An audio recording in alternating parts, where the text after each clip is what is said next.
Welcome to అందమైన జీవితం. నమస్తే డాక్టర్ గారు. నమస్తే అమ్మ జయ. డాక్టర్ గారు, అందమైన జీవితం అనే ఒక కొత్త కాన్సెప్ట్తో మనం ప్రజల ముందుకు వెళ్తున్నాము. వాళ్ళ సమస్యని మనకి మెయిల్ చేయమంటున్నాం, మనమే కాల్ చేస్తున్నాం. అయితే నేను 100ల్లో వస్తాయి అనుకున్నా, వేలల్లో వచ్చేస్తున్నాయి మెయిల్స్. అసలు హ్యాండిల్ చేయలేకపోతున్నాను కళ్యాణ్ గారు. నేనైతే వాటిలో ర్యాండమ్గా పిక్ చేస్తున్నానంటే ఒక దాని తర్వాత ఆ మెయిల్ యొక్క తీవ్రతను బట్టి, వాళ్ళ సమస్య యొక్క తీవ్రతను బట్టి కాల్ పిక్ చేసుకొని మీతో నేను మాట్లాడించే ప్రయత్నం చేస్తూ ఉన్నాను. డెఫినెట్గా ఎవరు ఫీల్ అవ్వద్దండి. ఖచ్చితంగా మీ అందరి మెయిల్స్ మేము మాట్లాడతాము. అందరి గురించి, అందరి సమస్యల్ని డిస్కస్ చేసే ప్రయత్నం అయితే చేద్దాం కళ్యాణ్ గారు. తప్పకుండా. అయితే బళ్ళారి నుంచి ఒక మెయిల్ చేశారండి. సువర్చల ఒక మంచి ఫ్యామిలీ నుంచి వచ్చిన అమ్మాయి, పెళ్ళయింది. భర్త మానసిక వేదనతో తను ఏం చేయాలో అర్థం కాక సూసైడ్ చేసేసుకోవాలి అనే ఒక నిర్ణయానికి వచ్చి మనకి మెయిల్ చేసింది. అంటే తను చెప్పుకోలేని సమస్యలతో బాధపడుతుందట. పెళ్ళై సంవత్సరమే అవుతోంది. ఒక రకంగా ఒక్క మాటలో చెప్పాలంటే నా భర్త సైకో అని పెట్టింది. మరొకసారి లైన్లో తీసేసుకుందాం. తప్పకుండా. ఏజ్ ఎంత?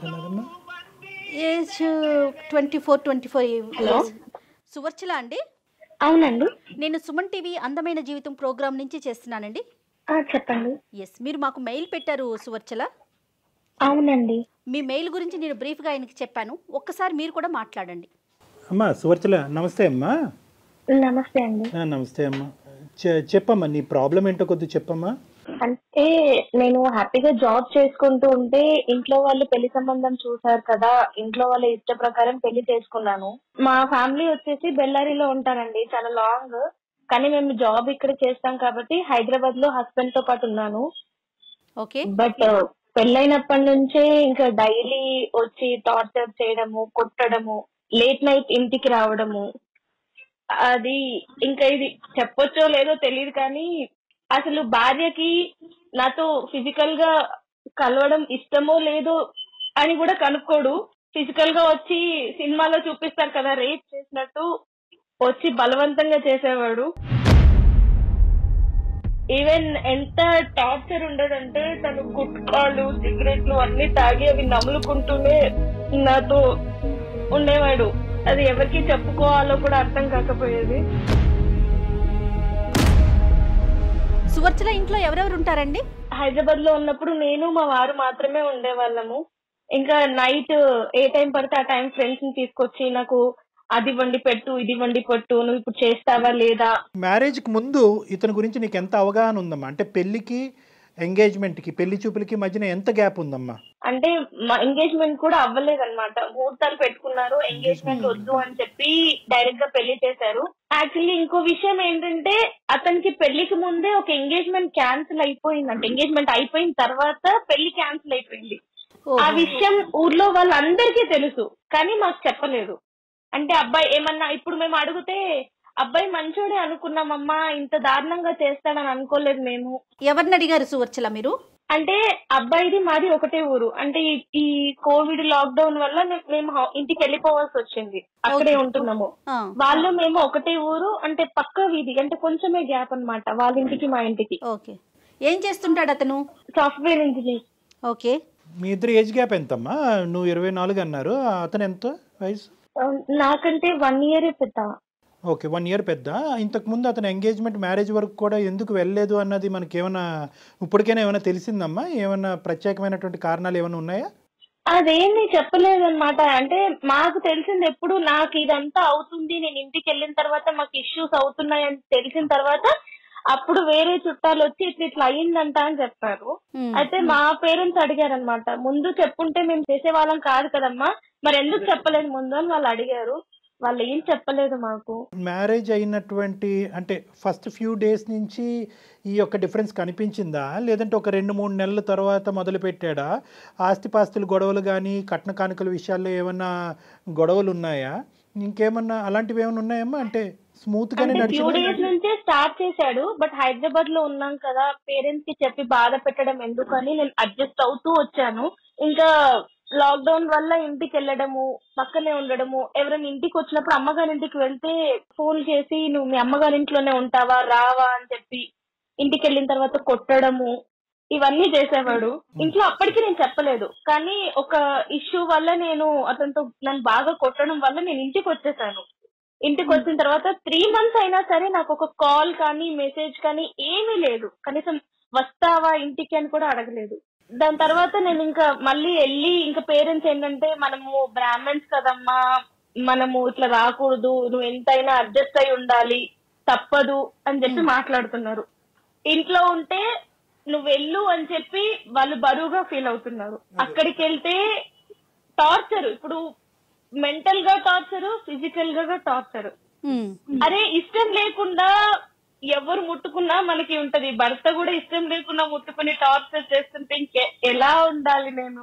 కాదు సువచ్చల, మీ మీద అతనికి ఏదైనా అనుమానం ఉన్నట్లుగా మీకు తెలిసిందా ఎక్కడైనా? ఆ కోణం ఏమన్నా ఉందా?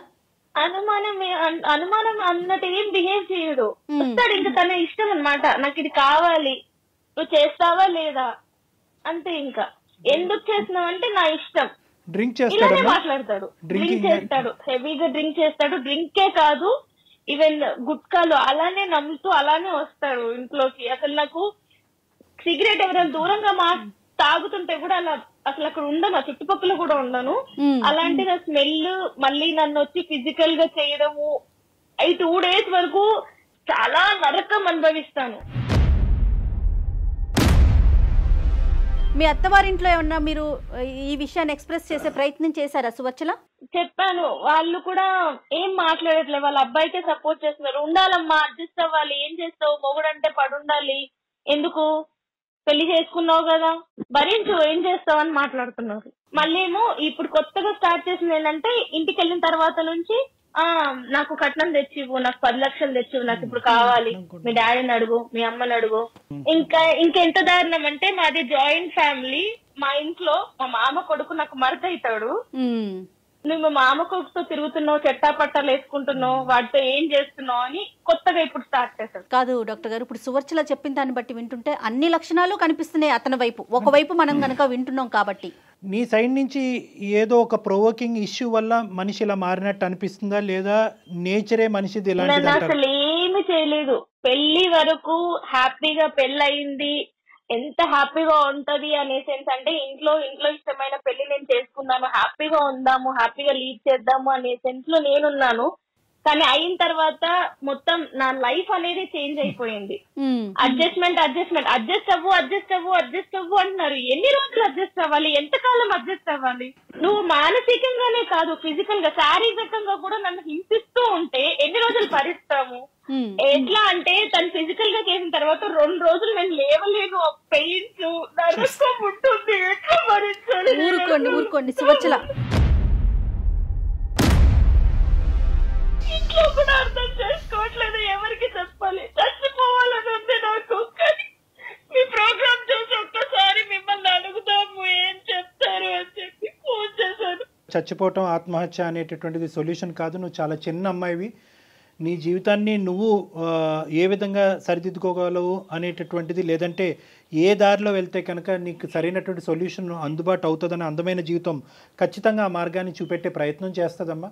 కానీ ఇంకా ఏమన్నా ఉందమ్మా అంటే సర్దుకుపోయి దిద్దుకుని ముందుకెళ్ళిపో అని చెప్పేటటువంటి వాళ్ళకు కాకుండా నీ మనసు, లేదంటే అంటే మీ పేరెంట్స్కి ఆ మనసు లేదు అనేటటువంటి అభిప్రాయం నాకు లేదు, కానీ వాస్తవానికి నీ యొక్క సిచ్యువేషన్ ఎగ్జాక్ట్గా అర్థం చేసుకుని ఈ విధంగా ఉండు అని సపోర్ట్ చేసేటటువంటి స్నేహితులు కానీ. ఒక మాట చెప్పండి, నా తల్లిదండ్రుల ముందే నన్ను వాడు కొట్టిండు. అవునమ్మా, దారుణంగా కొట్టి తోసి పడేసిన వాడు. వాళ్ళు లేనప్పుడు నన్ను ఎలా చూసుకుంటాడు వాళ్ళకి తెలియదా? అయినా కానీ మన ఊరే అంటే మా పక్కనే కదా, ఊర్లో అందరికి తెలుసు కదా మీకు పెళ్ళయిందని చెప్పి, నువ్వు ఇంకా వాడితోటే ఉండాలి నువ్వు అని అంటే నేను ఎలా బతకాలి? నేను ఎలా ఉండాలి వాడితోటి? ఇటు తల్లిగారు ఆదరయ్యారు, అటు అత్తగారు ఆదరయ్యారు, నేను ఏమైపోవాలి? మీరేం చదువుకున్నారు సువర్చల? బీటెక్ చదివాను. జాబ్ చేయాలి అనే ఆలోచన ఏమైనా ఉందా? అంటే మీ ఇంట్లో జాబ్కు పంపించే ఆలోచన వాళ్ళకి, పేరెంట్స్ అసలు ఉందా?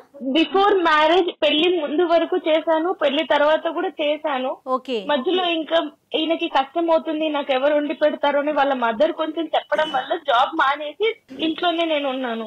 ఓకే. అమ్మా మీరు ఎంతమంది అమ్మా? అక్క చెల్లెలు ఎంతమంది అమ్మా మీరు?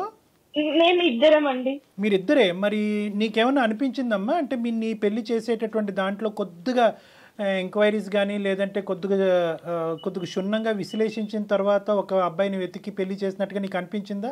ఎందుకు ఇద్దరు అమ్మాయిలు ఉండేటటువంటి చోట ఎందుకు ఈ తొందరపాటు? అంటే ఇన్ని క్యారెక్టర్స్ ఒక మనిషిలో నేను అడిగాను, వాళ్ళు అడిగారు, మేమంతా చూసి ఆరా తీసి, మరి పెద్ద ఫ్యామిలీ కదా, అందరూ కనుక్కున్న అబ్బాయి మంచోడే చుట్టుపక్కల వాళ్ళే అందరూ చెప్పారు. ఇప్పుడు ఎంత దారుణం అయిపోయిందంటే అబ్బాయి గురించి తెలిసి కూడా వాళ్ళే ఇప్పుడు నన్ను అంటున్నారు.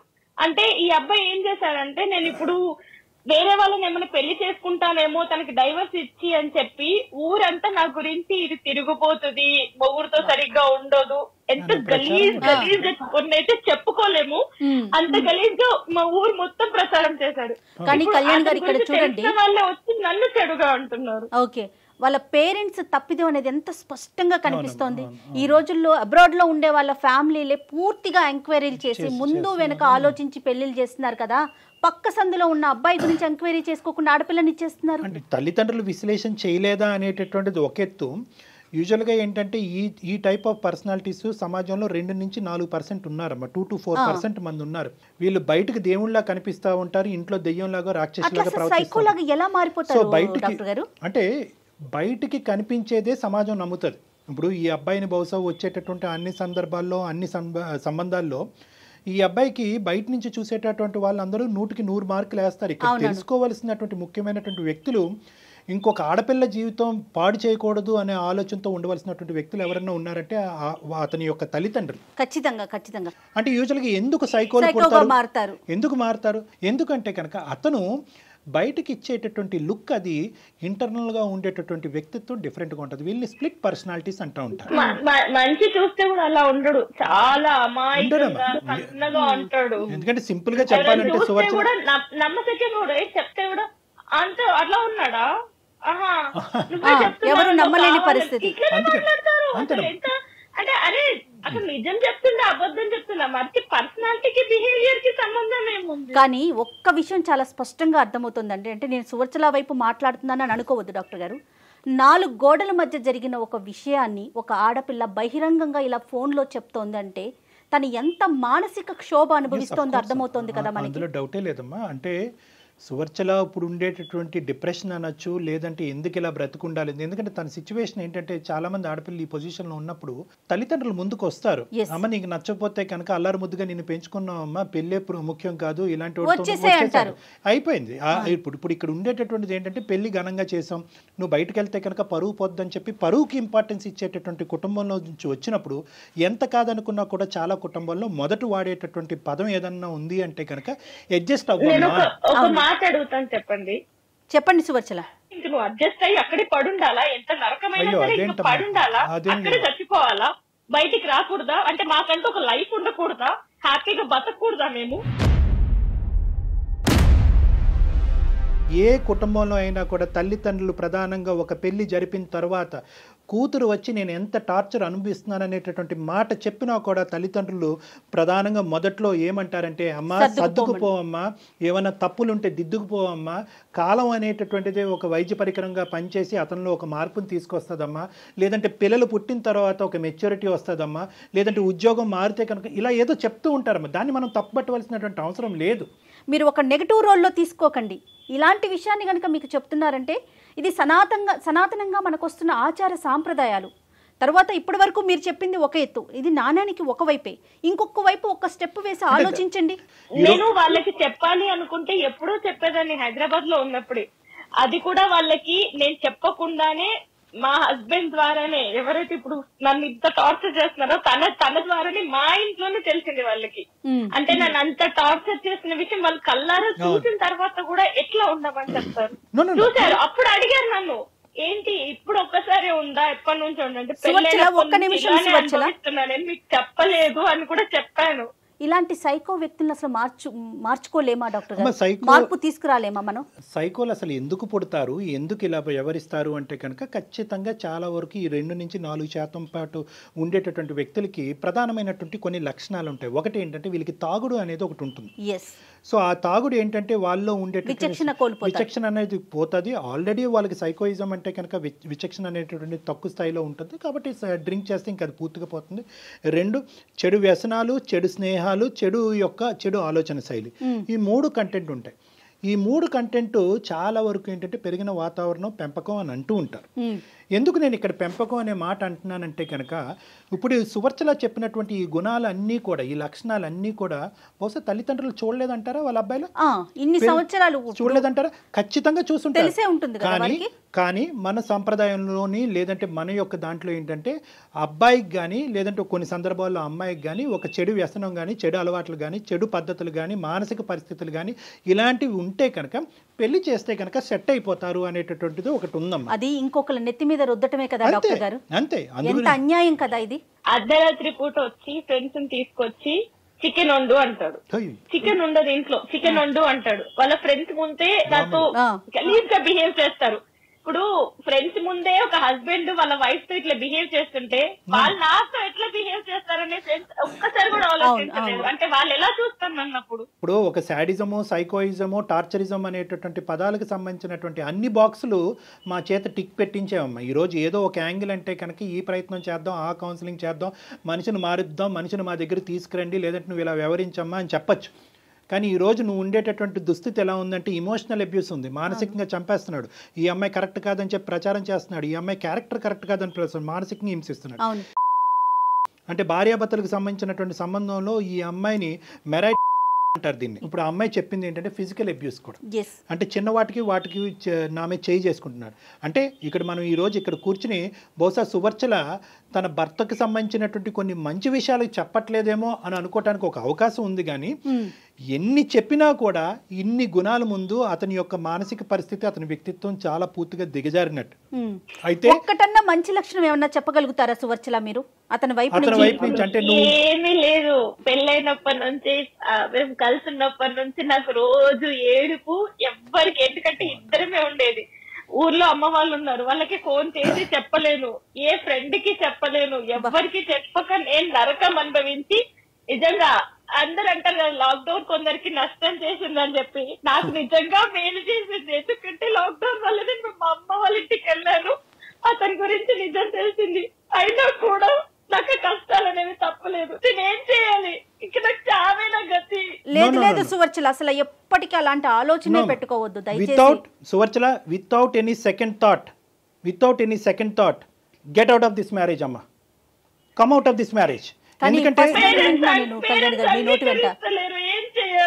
నో ఇది ఏంటంటేనమ్మా, బేసికలీ ఇక్కడ నువ్వు ఏడవటం, చనిపోవటం, లేదంటే చంపబట్టం, ఈ 3 అంశాల్లో ఏదో ఒకటి జరుగుతుందమ్మా నీ జీవితంలో. ఇటువంటి వ్యక్తి కాదు కళ్యాణ్ గారు, ఒక్క నిమిషం వాళ్ళ పేరెంట్స్ తో మాట్లాడించే ప్రయత్నం చేయలేమా? చేయవలసినటువంటి ప్రయత్నం ఏదన్నా తల్లిదండ్రుల ద్వారా చేయాలి అనేటటువంటి ఆలోచన తనుకుంటే ఖచ్చితంగా చేయాలి. కానీ తన నిర్ణయం మీద తను నిలబడేటటువంటి శక్తి సామర్థ్యాలు తను పెంపొందించుకోవాలి. నువ్వు ఒక నిర్ణయం తీసుకొని నేను అబ్బాయితో విడిపోతాను అన్నా కూడా నువ్వు విడిపోతే మేము చచ్చిపోతాము. ఒకటి సువర్చల అమ్మ, you cannot satisfy 100% of the people 100% of the time. ఈ ఈక్వేషన్ ఎప్పటికీ గుర్తుపెట్టు. 100% అందరినీ అన్ని సందర్భాల్లో సంతోష పెట్టగలిగేటటువంటి కెపాసిటీ, అనుభవం, వయస్సు నీకు లేవు. తల్లిదండ్రుల దగ్గర నుంచి బ్లాక్మెయిల్ వచ్చినా ఏది వచ్చినా ఇది నీ జీవితానికి సంబంధించినటువంటి అంశం. ఒక్కసారి అర్థం కానటువంటి తల్లిదండ్రులకి 2 సార్లు చెప్పు. నీ ద్వారా అర్థం కానటువంటి తల్లిదండ్రులకి నీ ద్వారా నీకు సంబంధించినటువంటి వ్యక్తుల ద్వారా చెప్పేటటువంటి ప్రయత్నం చేయి.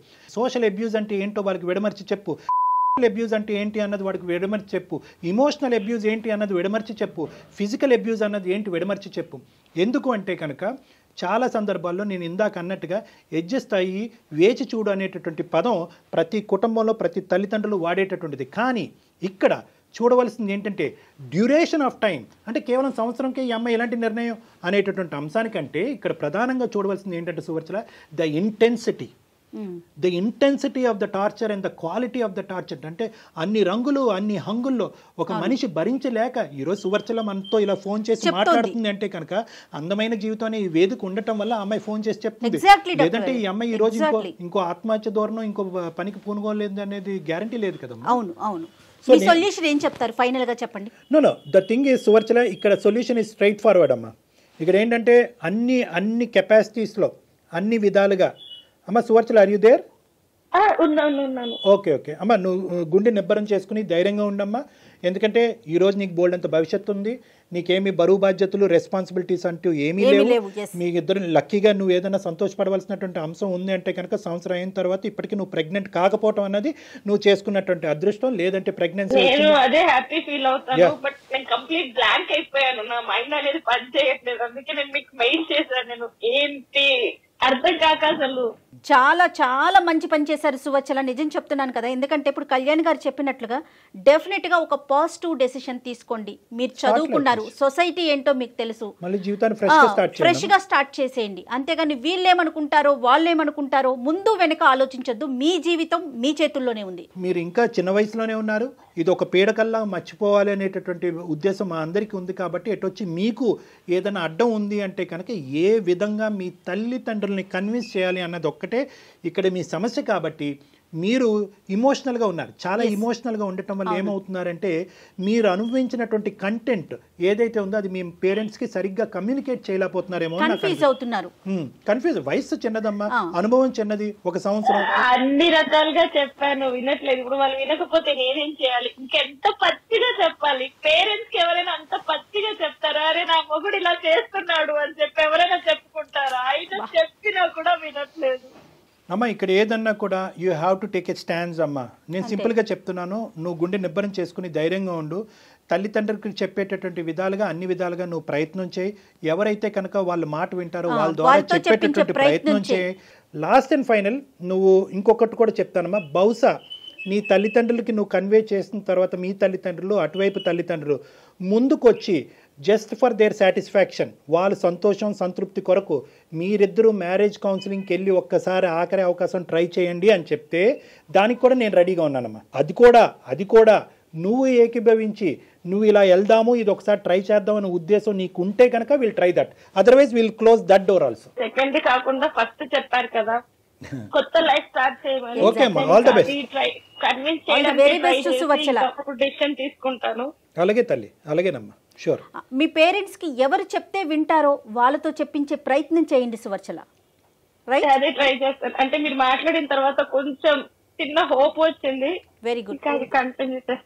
Thank you so much. కాల్లోనే కాదు సువర్చల, మీకు ఎప్పుడు ఎలాంటి అడ్వైస్ కావాలన్నా కూడా డెఫినెట్ గా మాకు పర్సనల్ గా మీరు మెయిల్ చేయొచ్చు. ఓకే అండి, thank you. Thank you Suvarchala. God bless you అమ్మా, ఆల్ ద బెస్ట్ తల్లి.